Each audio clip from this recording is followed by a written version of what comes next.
Couldn't be more excited to have our guest on the show today. So, Dr. Una, welcome to the show. Thank you so much for having me. I'm super honored to be here. I'm super excited to have you. I just, spent the last week or so reading your book, the EntreMD method. And I'm so excited to talk to you about those ideas and about, some of the stuff from your podcast and just who you are and what you're about. And, I guess just as a way of an introduction, why don't you just tell a little bit about yourself? I talked to you a little bit about you in the introduction, but I'd love to hear it from you, a little bit about your background, your story, how you got here, all the good stuff. Yeah, so I started off as, pediatrician, graduated, had the dream most people have. I'm going to work a job. I'm going to do a really good job. I'm going to help people. I'm going to have financial security. Maybe we didn't talk about that too much, but that was something that I thought about. And so I was going to live my best life. And so I remember my very first day as an attending. I finally made it, right? And so I walk in, I see my patient, I write the script. I'm like, I've done all the things. And I walk out, and I did not expect this. It was the most anticlimactic feeling. And so I was, and I I didn't expect this. So I was shocked. I was like, wait a minute, why do I feel that way? And I remember thinking, this can't be it. It cannot be that for the next 30 years, 40 years, I'm going to do exactly what I just did and then retire. I'm like, so that's it? I was like, there has to be more. Did I have any idea what more was? No, but I was like, there has to be more. Now, this is 2008. I wasn't thinking entrepreneurship. I didn't know what more it was because I was doing exactly what doctors do. I was living the dream. And but I enjoyed my jobs. I did what I was doing. And then somewhere along the line, my boss gives me this 5-year contract, right? Because I signed a 1-year contract, for my first year. He gives me a 5-year contract. And to put this in perspective, I just completed a 3-year residency. I'd been married for 3 years. So 5 years is like eternity. And I'm like, I cannot do that. But I was moving anyway. So I'm like, look, I'm not staying anyway. I'm going to have to leave. And so he's like, start your practice. I'm like, are you nuts? I'm 12 months out of residency. Nobody starts a private practice 12 months out of residency. And in case you missed this very big bump staring you in the face, I'm pregnant. Like, who does this? And he said, you're already doing everything that you would need to do, because he didn't work in the practice. He was a neonatologist. So there's all this, conflict of interest and stuff. He's like, you're already doing it. I'll help you. Like, start the practice. And I was like, yeah, whatever. But over the course of a few months, I was like, maybe we should. And I tell you, that was ignorance talking. That was not confident. That was 100% ignorance. So I was like, why don't we do this? So we started looking for locations. I started Googling practices. Because remember, there are no Facebook groups at this time. There are no forums. Like, none of these things existed. So I'm Googling practices. I'm looking at their reviews, what people like, what people don't like, all of that stuff. We find a location, we sign the 3-year lease, I get all these utilities, start working on insurance contracts. And my philosophy was hang the shingle and they will come. And I hung the shingle and they did not come. And to be honest with you, I love to tell you that I was brave and I was like, we can do this. I was like, if I could find a way to escape and go back and find a job, I would have done it. Okay. Because we're talking super shy, socially awkward, introverted introvert. I don't do things like that. Like, go talk to people about send your patients to my practice. And I was like, I don't do things like that. And I'm a professional. I don't market. Like, I should hang the shingle and they should come. I should do good work and the money should follow, right? Like, things like that. And so here I am floundering in this practice. And then one day I hear Brian Tracy make a statement. He says, all business skills are learnable. This is 13 years ago. I still remember it like yesterday.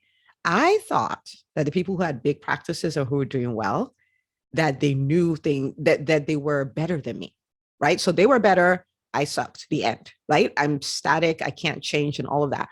But that statement was so pivotal for me because I was like, wait a minute. Now, I may not know what they know, but there's something I know I can do. And that is learning. Like, have you seen the size of our medical books? I know how to do that. And so I started learning. Hiring, firing, building company culture, profit and loss statements, marketing, all the things, and started doing them. And then the practice went on to thrive. And then I was like, oh, wait a minute. There's so many people who think they suck at being entrepreneurs. And that's not what's going on. They're just things they don't know. And started helping doctors informally and all of that. And, that was fun. That was good. So we got to 2016. 2016 now, I was like, and I can't say this is something I discovered. This was more like intuitive, like I just knew that medicine as we know it is gone, that it's not coming back, right? It had changed fundamentally. And the thought process was if your only skill is doctoring, you are out of luck. Like if you cannot doctor, can you still help people? Can you still generate revenue? Can you still do that? And that's when I started exploring speaking and I didn't know what coaching was, so consulting and writing. I was like, how can I do this? I started exploring being the CEO of my practice as opposed to the lead pediatrician at my practice, right? And all of these things. And as I started exploring them, I realized one of the things I love doing is when I'm making transitions, I like taking people with me. And I'm like, if this is going to be ugly, it is going to be ugly for all of us. And so I was like, I have to help doctors realize that the landscape has changed and it's never coming back. It's kind of like an adapt and die kind of situation. Like if you don't adapt, you'll be like Blockbuster, and Netflix got rid of it. Like, it is what it is. And so that's kind of how EntreMD was born. That's the whole mission of EntreMD, is to help doctors learn how to build profitable businesses and so that they can live life, practice medicine on their terms. And if they're with all the changes happening, they stay above the change. We don't have to be subject to that, And so the podcast, the book, the business school, all of that it's all in an effort to help doctors do just that. So that's how I got here. I love it. Like, and you're like, just in like in that introduction, you're putting down so many things that I pick up.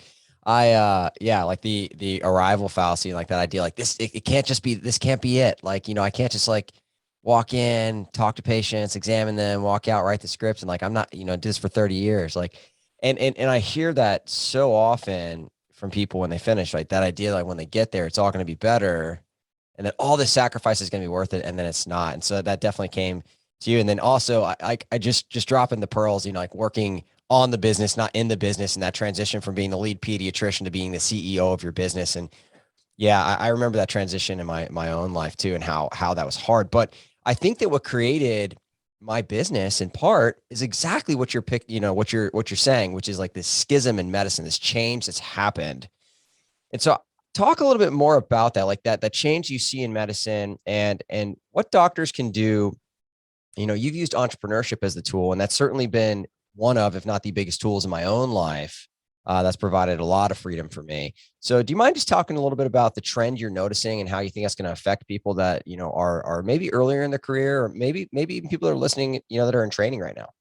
Yeah, absolutely. I think if we go to the root of it, is that there's been a fundamental change in the healthcare space. Okay. So it used to be that we had a monopoly. It doesn't mean we fought for it. It's just the way it was. And so I remember being a resident, there were no after hours clinics. There were no urgent cares. I probably laid my eyes on 3 or 4 nurse practitioners my entire time as a medical student resident, like everything, right? Wow. I mean, you know what I mean? And CVS, Walmart being my competition, I mean, there's no way I could have imagined that. There were no minute clinics. None of those things existed. Amazon wasn't looking to get into the healthcare space, right? Like nobody was in the space. Most private practices were owned by people who were physicians. And so we had a monopoly.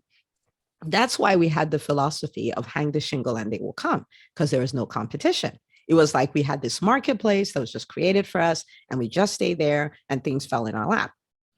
Now, that doesn't exist anymore, right? Because investors are in the space. Walmart, CVS, everybody is in the space. It used to be we could own private practices, nurse practitioners couldn't. Now they can, right? And so the pie that we had 100% of, I don't know, maybe we have 30% now, or I don't know what it is, but there's so many players in the space that you cannot be passive. You cannot let sleeping dogs fly. You cannot assume things will fall into your lap. You can't assume because I'm a smart doctor, people will come to me. You will now have to compete. And a lot of the pain in the physician space when it comes to this competition piece is the resistance of that fact. Like it shouldn't be. The problem is it is. It is. And it's not going back. This is not going to change.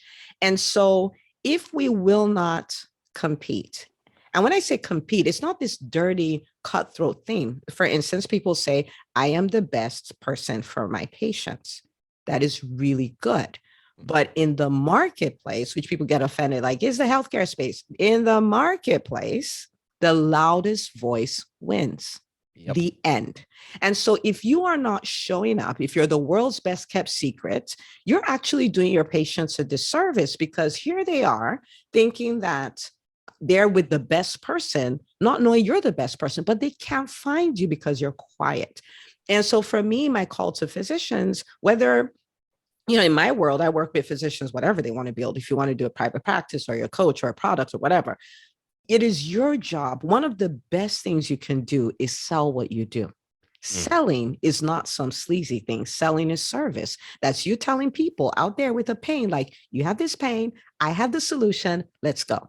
That's all that it is.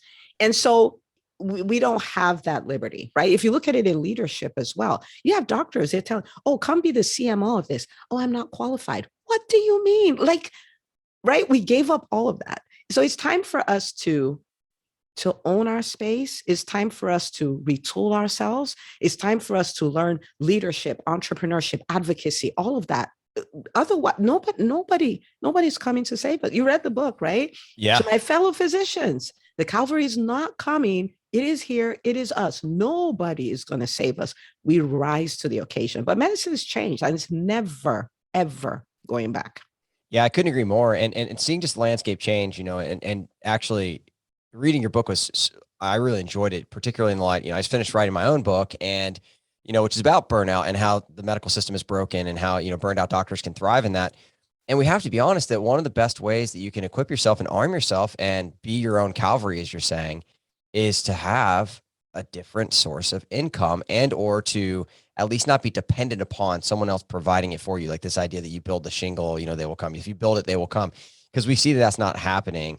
And I think it's interesting because you mentioned this earlier, and I actually even thought about this, right? So I've got an online business. I've learned a ton about entrepreneurship from that, and by just lots and lots and lots of lessons over the last 5 years.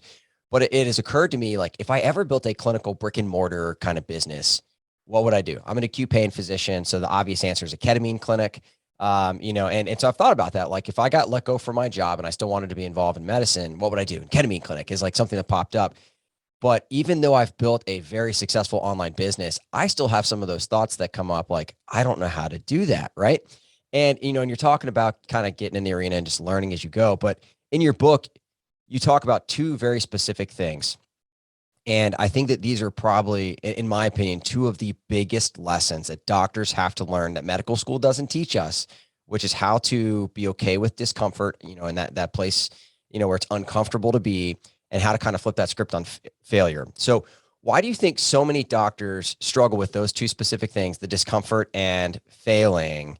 And, how can doctors learn how to live in that discomfort and embrace failure? And why is that so important? Yeah, you asked the best questions. I think I told you this just before we got on. This is fantastic.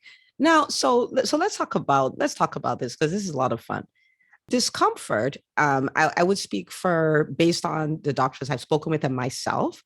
I think our issue with discomfort comes from the thought process that when we are done with our training, we have arrived, right? Because we were uncomfortable the entire time and we were okay with it, right? Yep. From high school to pre-med, pre-med to med, med to residency, residency fellowship. We were uncomfortable with everything, but it's almost like it was the race to be done with fellowship, the end. And we don't want to be uncomfortable anymore, right? And so I think that's what creates that. And for the failure piece, it's our training. I mean, like, who wants to go do brain surgery and fail at it, right? Like, I mean, somebody's brain Yeah. or run a code it, you know what I mean? So Yeah. I think, you know, that's from our training. And I think that serves us well. But we do have to recognize that we have a doctor hat and we have an entrepreneur hat, and they're completely different, right? The rules that work in the medical world don't work out there. For instance, we perfect stuff and then go execute in a way. Mm. In the entrepreneurial world, we put our best foot forward and put it out there. And then we perfect as we go, right? Like our iPhone. They don't wait for iPhone 13 to sell us the iPhone, they give us iPhone 1 and Yeah. they make us pay top dollar for it. And then we tell them, look, could you tweak this? They're like, fine, I can do that. And they give you iPhone 2. You know what I mean? And that's how they keep going. So entrepreneurship is completely different. But as far as embracing it, the thing is, embracing discomfort for almost a decade took us from people who were pimply teenagers to people who could do heart surgery. Mm. You know what I mean? Like the level of transformation, radical, dramatic transformation you experience because you choose to be in discomfort is ridiculous. So if you could do that, what if we embrace discomfort for another decade? Who could we become? What would we be able to accomplish, right? And so so for me, my realization was, hang on, I am fighting for comfort, right? I'm like the person in kindergarten fighting to do my third year in kindergarten instead of going to first grade because I'm like, it's uncomfortable. But all the magic, all the transformation, all the wonderful things are on the other side of my comfort zone.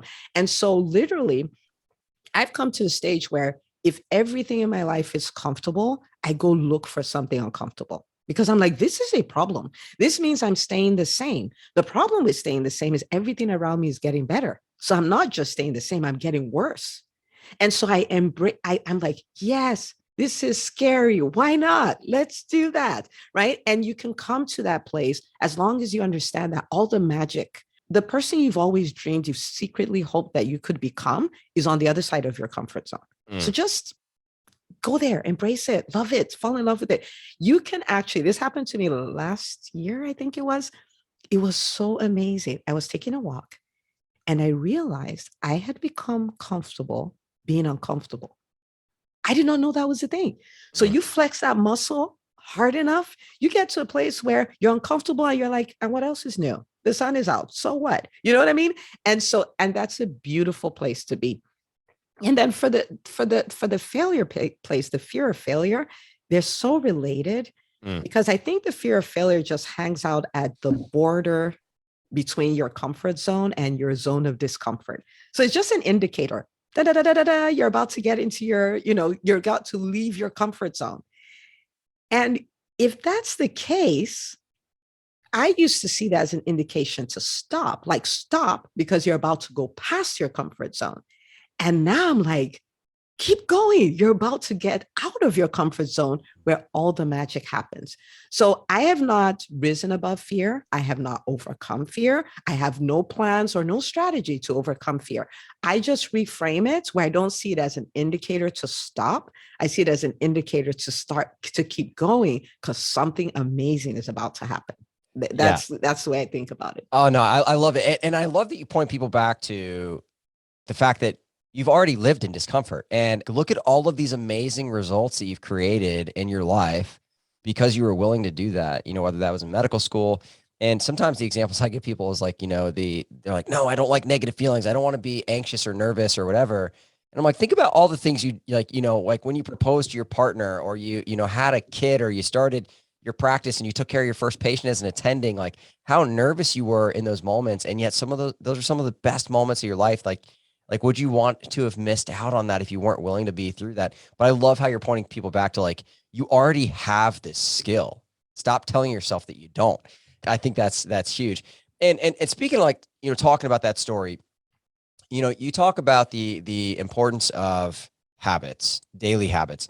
And I'll be honest with you, this is actually something in my personal life that I've started to put into play, only recently. And so we don't have to give them away the juicy secrets of your book, in terms of the specific habits, I'll let you give away as much as you want. But Could you talk for a minute about the importance of those habits and how those habits kind of build your identity in life and who you are and what you are and kind of add up, day after day after day? And why are they so important and what kind of results have they produced in your own life? Yeah, habits are, they're one of those things, like if you think about the quadrant, it's kind of like important but not urgent. It's one of those things you can live your whole life and not do, but it's so powerful if you do. It's one of those things people are like, yeah, tell me something real that I could do, like something hard. And I'm like, no, this is it. And so for me, I think my journey with habits started when I heard John Maxwell make a very quote unquote annoying statement. He's like, I'll follow you around for 24 hours and I'll tell you what your future will be like. I'm like, what in the world? You know what I mean? And I started thinking about it. For doctors, it's really critical because we're very busy. We have a lot of things to do. We have these careers, we have our kids, we have family, we have all of this stuff and extra dreams, because we're overachievers. That's, kind of how we are. And so I built habits because I wanted to make sure no matter how busy I am, every single day I'm moving in the direction of my most important goals. Nobody's goal is to work till they're 75, right? You Mm. have things you want to accomplish, right? So for me, my relationship with God is really important. My relationship with my kids. I don't want to have a great career and lose my family. I have no interest, like zero interest in that, right? I want to be getting better every day because you can live a whole year and not get better. You can do that. I want to get better. I want to be able to do more, believe more, accomplish more, right? I want to be healthy. You know what I mean? Because when you're younger, you're not seeing, but your 90-year-old self is saying, girl, if you don't go to the gym, we're not going to be walking.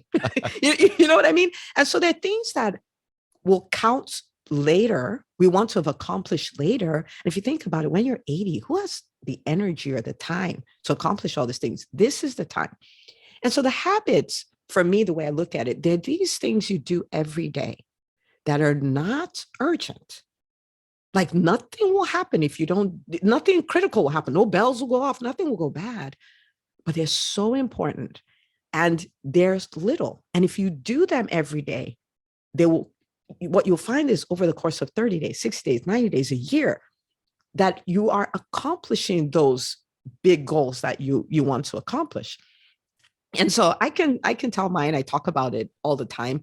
I developed as a concept of the daily five, which is so funny because they're six, but whatever. They're six things. I love And it. so and so every day I take the time to pray and meditate. Why? My relationship with God is important. If I don't do it one morning, what happens? Nothing. But if I don't do it every morning for 3 years, what happens? Right? I don't hit my goal. Um, I have what I call Meet Week. It's an acronym, MTWK, Meaningful Time with Kids, because I'm a type A person. I love to work and all of that. And, in this day and age, it's easy to hang out with your kids, you think, but everybody's on their devices. So you guys didn't really hang out. You shared space. And so I have that where I spend meaningful time with them. So I take my kids to school, the younger two who are not homeschooled, and we talk. It's not phone time and all that stuff. We talk, we do all this stuff. It's intentional. I teach them stuff, all of that. And then I have reviewing my goals because Dr. Turner, I don't know if this has happened to you, but I've had times where year to year, my goals were the same because I did nothing. Was I busy the whole year? Yes. Did I Mm. accomplish what I set out? No. And so I review my goals every day so it stays top of mind. I would read a book. It doesn't matter if I'm reading for 10 minutes or 3 hours, but I would read every day. I would listen to a podcast. Now, people are like, I'm not motivated. I'm like, nobody's motivated. Okay. We set ourselves up to be motivated. And so I listened to podcasts that was, like by the time I'm done, I'm like, let's take the world, so I do that. And then I exercise. Again, I want to be able to carry my groceries at 90. So those are things that they're little. I can get all of these things done in an hour, really, or Yeah. maybe worst case scenario, an hour and a half. But if I do them every day and look a decade from now, I would have made so much traction out of something that only cost me an hour a day. So habits are everything, Mm. everything. Yeah, I couldn't agree more. And we actually share a lot of the similar ones. I wake up every day and pray and read scripture. And, it's a huge part of my life. And then I actually, because I'm a type A person, and I did this before I read your book, but when I read your book, I was like, oh my gosh, like this, it made me feel like I was heading in the right direction. The wisdom that you kind of have in your book, I was like, okay, like I have this like 5 rules for a successful day. It's hilarious because so many of these, because I'm a type A productive person, like so many doctors like you. And so, I like the things on this list are like, do something to make Kristen, my wife, happy, spend quality time with each kiddo, create at least one thing, which I guess is still productive, but like move for 30 minutes a day. Like, and so like, no matter what your habits are and like, what language you use, I agree that you ultimately you'll become whatever your habits are setting you up to become. And when they are non-urgent, like you're talking about, they're so easy to ignore. And then at some point, 5, 10, 20, 30 years later, you're like, man, I really wish I had done those things when I told myself I didn't have enough time. And you give some really good tips, I think, in the book as well, in terms of like, it doesn't take as long as you think, right? There are ways to multitask, meaningfully multitask, and get some of that stuff done. I am curious because you mentioned these motivational podcasts. Do you have any like, and if you don't have any off the top of your head, it's fine, but do you have any like go-to ones that you'd recommend to people? One of my favorite is Ed Milet's podcast, the Ed Milet Show. Okay. I think he started off in finance. He has a top 3, I guess, podcast on entrepreneurship and all of that. But I love it because he brings on phenomenal guests. I love Mm, autobiographies. Okay, mm, because I was always so consumed with my quote unquote issues and problems and deficiencies and all of that. And the more I listened to biographies, I was like, oh, we're all confused. We are all afraid. mm, We all don't have it together. Like even mm. this person who has a $500 million company, they're still trying to figure this stuff out. And so Amen. it normalizes what I thought was something unique to me. And it shows me that even with all these things, you can do all these amazing. I love autobiographies. And so his podcast is kind of like listening to autobiographies, if you will. And he's a very, like when people are like, I do an interview show, I'm like, go listen to Ed Milet. He's a very good interviewer. He pulls all the juice out of these people. And so for me, hearing those stories really gets me pumped because I don't get in the weeds with what I think I can't do or how I don't think I have it together and all of that. Yeah, and I think that kind of speaks to the power of stories, right? And I think that the more that I learn, the more that I realize that, stories are a really powerful way to not only engage people and keep them engaged while they're listening, so it's a great teaching tool, but they're really powerful ways to really change people's lives. And, the autobiography, biographies of people's lives, I mean, that's kind of what they do. And one of my favorite stories from your book was actually when you talked about, personal development and, you and I are both coaches. And so, we kind of see this all the time, but like one of the things we'll see is people are like, oh, something, I don't have time, or, make different excuses for not getting the help that they know they need. I don't have time. But one of the most common ones, it's too expensive. And you tell this story, which I thought was unbelievable about, your own personal development. And you're sitting at this conference considering whether to invest over $40,000 in how to become a better public speaker. And, you said that you and your husband would later call this the best $43,000 you ever spent. So tell us about that journey of learning how to stop looking at the price of personal development and instead transitioning to looking at the value of it and how you got to that decision. Like, I want to hear that story because I really do think it's a good story. Oh my goodness, I love that story. I tell it all the time. It's so crazy. I still think it's crazy till today. Now, to put this in perspective, this was after, 2016 when I realized, I have to retool myself. I didn't know what coaching was. I didn't even know that these people really make an offer. I didn't know what it was. I just saw an ad for a speaker's boot camp. And I was like, huh, go figure. I've been thinking about speaking. This would be great. And remember, socially awkward, very shy, introvert. And so this is me deciding to stretch because I know we're in a danger zone. My only skill cannot be doctoring. And so I go for the events. It's a 3-day event. So the first day they're talking about, all the things, all the principles of speaking. I was like, this is not a personality type. This is a skill. You can learn to speak, right? I was like, this is amazing. They even had us, do practice sessions. So everybody had this 3-minute spot where they did their signature talk. And it's the most nerve-wracking thing, but I did it. I didn't die. It was amazing. And then at the end of the second day, they were like, oh, well, we have this program. It's a speaker's mastermind. And I was like, ooh, that sounds good. And they start talking about it and talking all the, all the elements of it. And they said, your investment for this is $43,000 for 10 months for a group coaching program. I was like, hello, what just happened here? Like, what is wrong with these people? Are they nuts? $43,000 for 10 months. I'm doing the math, like 4,300 a month for what? Like, is it laced with gold? Like, yeah. I'm thinking all these thoughts. But then I had to go like, wait a minute though. You've been with them for a day and a half. And you've gone from a person who was like, I can't speak, I'm an introvert, to this person who now understands there's a framework for speaking. You understand that there's a business of speaking, not just speaking, there's a business of speaking. You actually did a 3-minute talk. And the person who could have been so critical was like, that was amazing. You experienced that much of a transformation in a day and a half.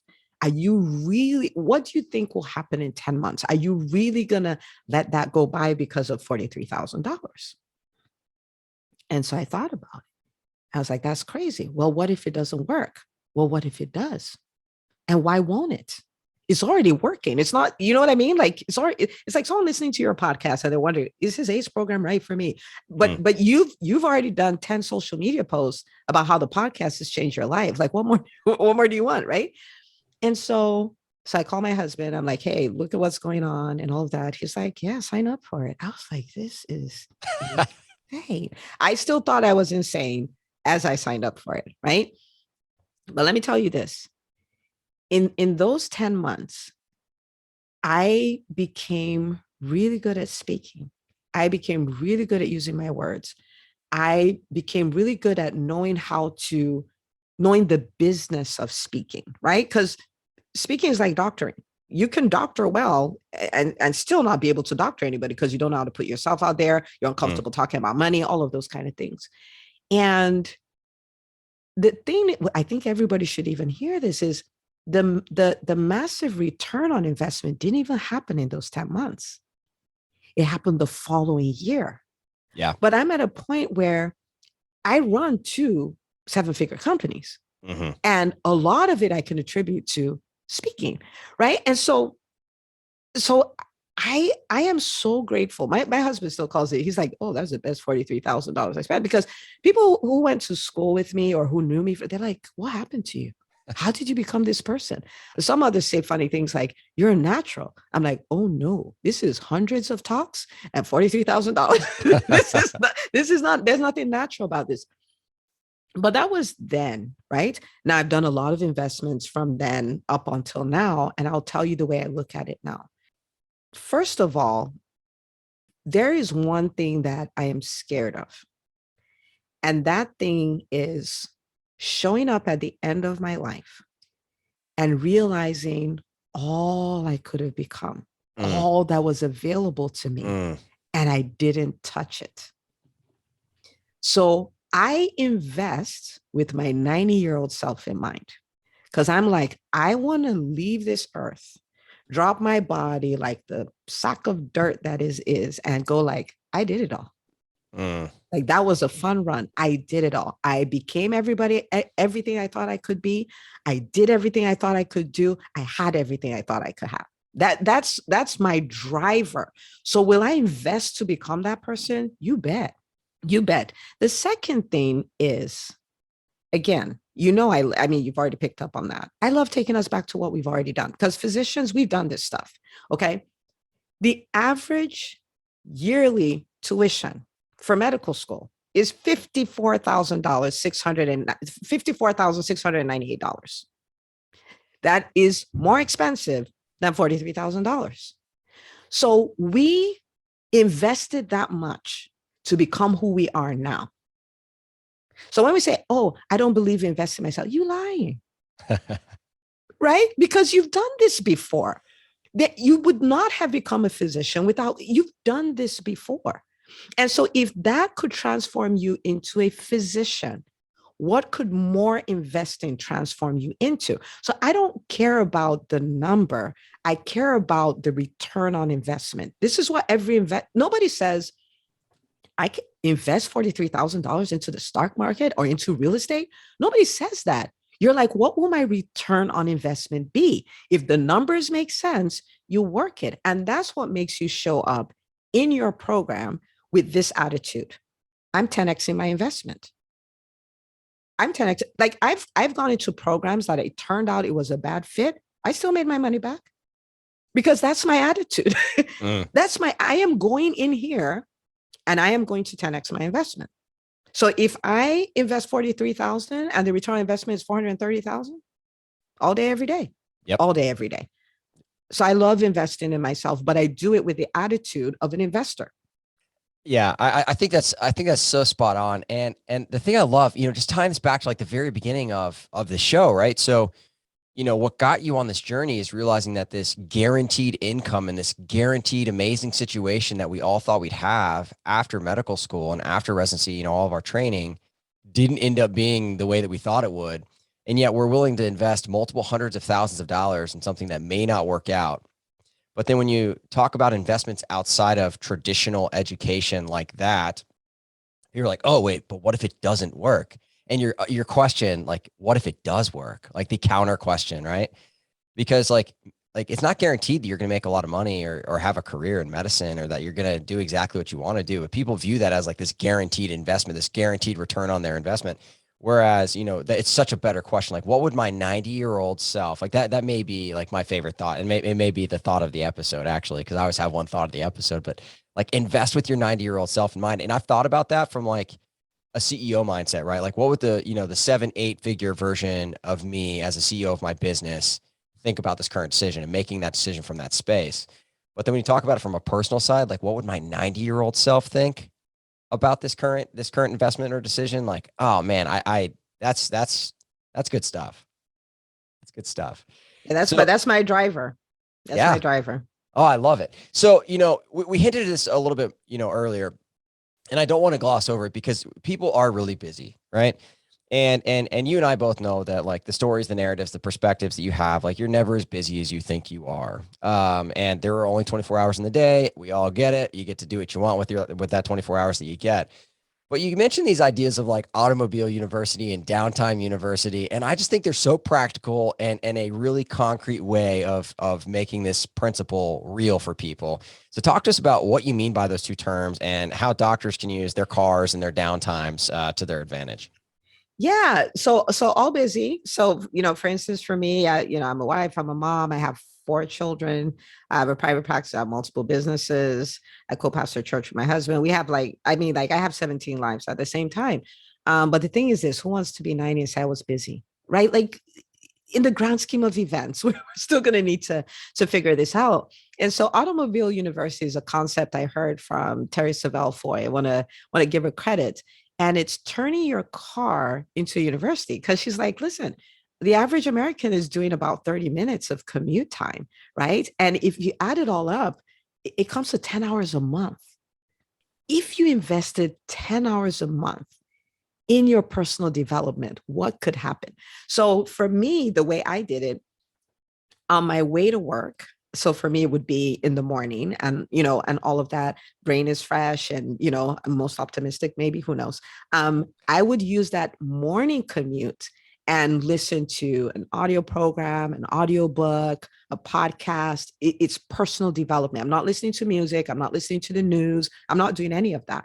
And the habit, again, back to habits, the habit of doing that puts me in a position where I'm looking at 5 to 10 hours a month of a lot. This is like default personal development, right? Because I can set aside time to do this, but Mm. this is just the default. And for me, I even cheated a little more because what I would do is once I start getting ready for work, I would do that. So the whole time, if I'm taking a shower, I'm doing all this stuff, I have that playing. And Mm. so by the time I get to work, I've already invested an hour, you know what I mean, on making myself better. For some people, their day is just starting. For me, I'm hours into my day, right? Because of my Yeah. habit. Yeah. And then I stopped seeing patients as often. So, the last 2.5 years, I've seen patients 1 day a week. And then now I'm on a sabbatical, so I haven't seen patients this year.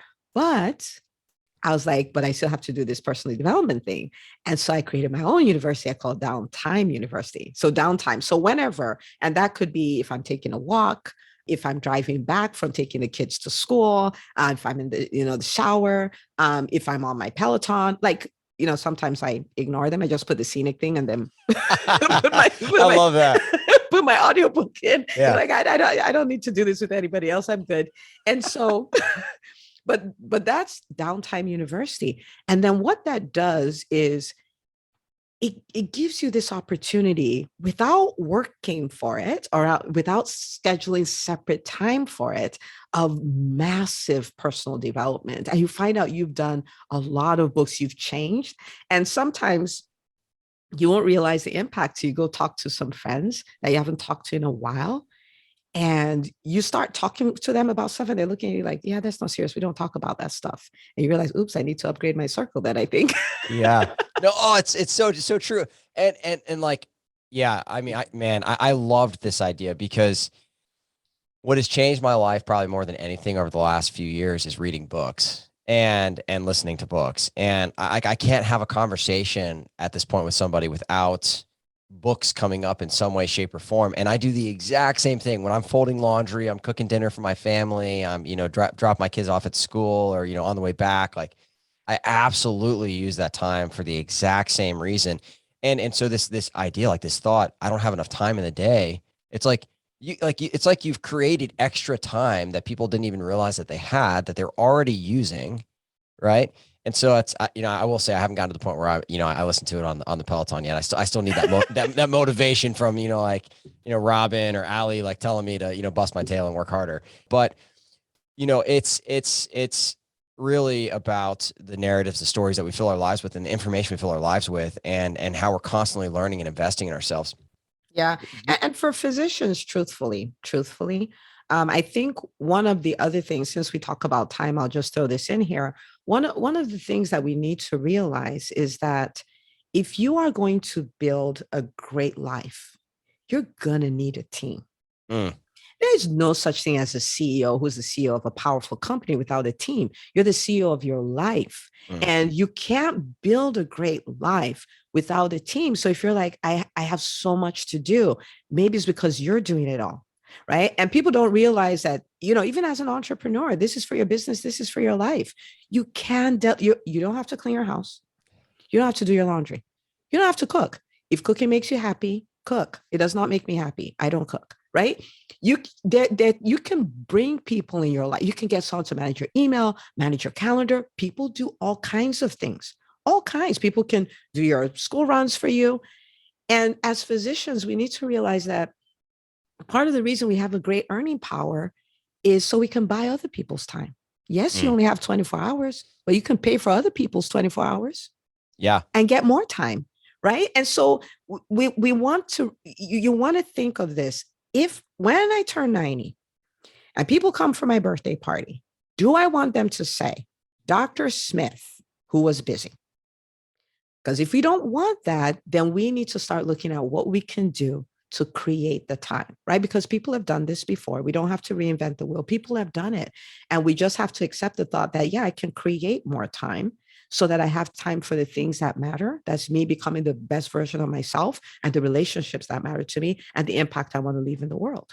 Because those are things that we need to have time for. Oh man, I couldn't agree more. And like learning how to delegate has been so important for, yeah. Oh my gosh. I could not agree more with what you're talking about and how important it is. And actually that's available to you right now. Like it's available to you right now, whether you're running a business or not. But like speaking of the business side of things, and this is something I didn't want to record the show without asking you, because I think it's such a cool idea. So people I'm guarantee I'm sure, already in love with like listening to this episode. But let's say someone's listening, they're using their downtime university right now. They're in their car, they're, doing dishes, they're, cooking dinner or whatever they're doing, right?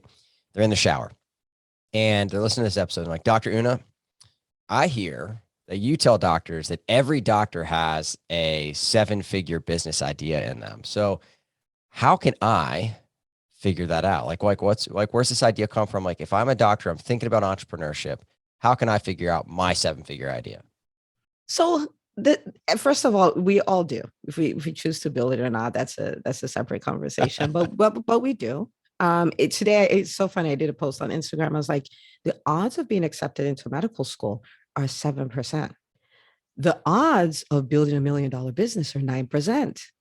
Go bigger. I didn't know that. That's just, Go just bigger. it's You such know a what good I mean? statistic. Yeah. So it's like the odds are in our favor. But and I say this because I understand sometimes with physicians the money conversations are a little uncomfortable, Mm, and so I want to preface it by saying this: the $1 million is not about the money, right? Very few physicians go into. There are people who are guided by service. Their driver is service, and so in business what we do is we serve people and we get a thank you note called money. Okay, so the $1 million is a representation of the magnitude of the impact you have. It's not just about, numbers. Okay, I just want to throw that out. It'll help someone. But when it comes to businesses, we're all walking around with them. They're inside us. And so it starts with taking inventory, right? Taking inventory of yourself. So for instance, what are the skills that you have, right? And so, I'm a pediatrician. That's one. And so that means I could start a private practice. Are there many private practices that cross of 7 figures? Yes. Right. And so that could be one business. I had a client who worked in the emergency department, and her job was kind of manage those door to door times and building efficiencies and all of that stuff. Well, that's a skill. And so they had turnaround times with like the envy of, emergency departments in the nation. And so automatically, could she be a consultant for that and charge top dollar for it? Absolutely. Right. So she can do that. So what are your skills? And a lot of times as doctors, we're just like, oh, I'm a pediatrician, or I'm an internal medicine doc, or I'm a cardiothoracic surgeon. Yeah. But along the line, there are all these skills that we've acquired, and you take inventory of them because every one of them could, not is, but could be a business idea. Another inventory is, what have I overcome? Right. So mm, like for me and for you, that's what this is. I had this experience where I started a business. I was failing at it. I didn't know I could be good at it. I was an introvert, so I didn't think I could speak. I didn't think business success was within the realm of possibility for me. I figured it out. Now I built multiple very successful businesses. I'm like, wait a minute, we're not doing this right because we're not good at it. There's a framework, there's a pathway. We can do this, we can learn it. And so this whole company, EntreMD, is just me helping somebody do what I've overcome. mm. Like it's helping them overcome the problem that I had, right? And so your business could be that. For some other people, there's a dream that's been nagging at you. You've had it since you were 5. You tried to make it go away. It may have been silenced while you were in medical school, but it has not gone away. It will not go away. Yep. Right. And so you might as well explore it and see what that is. Right. And the thing about ideas, a lot of ideas, if you can build a business system around them, you make them profitable. Mm, Right. So you take inventory. And when I talk to doctors, they're loaded with ideas, and we have them. We just don't recognize them because we're not taught to think like entrepreneurs, right? mm. But after doing that, though, I do have people do a feasibility study. Like, you need to make sure that this is profitable. And, the reason why I keep saying profitable is because, again, we're driven by service. We have no problems helping people, even if it costs us money. We have no problem running businesses that are not making money at all because we want to help. But the thing is, if you want to help people at scale, you have to figure out how to make money. There's no margin, no mission, the end. And so you want to see, and I talk about it in the book, like the matrix you can use to look and to make sure that this is something that can be a 7-figure business, right? It's not something like one person wants. You want to make sure there's a market for it and there's a way to do that. But we're walking around with them, and in my world, when I say entrepreneurship, I don't just mean private practice and all of that. If you're an employed physician, you have a business. Mm. It's your personal physician brand. That is a business. When we stay amongst ourselves, we don't realize how cool we are. We're cool. Okay. And you have this physician brand, which means that even as an employed physician, you can do paid speaking gigs, you could be a brand ambassador, you could do whatever your passion is. You can still do that, because some people are like, I love my job, I don't want to leave. I'm like, I'm not telling you to leave. Like, why would you? We want you in medicine. Like when I'm 90, I'm going to need doctors, right? Yep. And so we want you in medicine. But even that personal physician brand, you can leverage it and make it a profitable business. Every physician has a business, employed or not. Oh, I love it. Yeah. And it's so true. And I've talked about this a little bit, but, and I'm an academics, right? And so like the hilarious thing. So we're talking about speaking, $43,000 investment speaking, you're talking about, physician brands and, becoming a consultant or speaker. And I find it fascinating because like in academics, there's like this expectation that you just speak for free. Mm-hmm. And just as an example of this, like how we just accept things that they're not necessarily true or false. It's just like, it's something you believe. I had somebody reach out recently, huge conference. I won't say who it is, but a huge conference, big medical society having their annual meeting. And someone said, "Hey, we'd love for you to come and speak. How can we make that happen?" Or like, are you interested? And I said, "Well, what's your budget?" And, and That's $1 million question. I hope everybody heard it. Like, what's your budget? yeah, it's always like, it was so funny to me because like, I think most people would have been like, "Oh, well, it's flying across the country, West Coast talk." And so, the original kind of pitch was that they expected me to pay for my travel, my expenses, and come give this talk because it's a reputable conference. And by simply asking the question, they are now paying for my travel. They're paying for my, my lodging for 2 days. They are paying me a speaker's fee. And this is all as just an academic physician who happens to know a little bit about entrepreneurship. And so you don't have to, like you're saying, you don't have to like truly, start your own business, like from a traditional sense, the way you might think about it. You have your own brand already. I think that's such a powerful idea for doctors to really latch onto, that like you already are a business. You already are a brand. I love that. Well, Yeah. Dr. Una, if I had to force you to pick a single thought or piece of advice you'd give people today as they're, finishing up this episode, what one piece of advice would you give to those just behind you in this journey to, start their own business, start entrepreneurship? They're considering that journey for themselves. I've thought about this over the years, like what would be the most impactful thing? And I think it's up leveling your network. Mm. Up leveling your network. And I'll explain what I mean. Like you have because there's circles of it, right? So you have your network, like your virtual, not virtual, like your distant network. And that will kind of be like your surround sound. Like what podcasts are you listening to? Like your podcast, everybody should be subscribed, and like if whatever day it comes out, every that day they should just set an alarm and it should go off. You're listening to the right podcast. You're in the right Facebook groups. You get out of the wrong places. If you're Mm. thinking about entrepreneurship, there are many doctors who think it's evil and business destroyed medicine, and so you should hate medicine.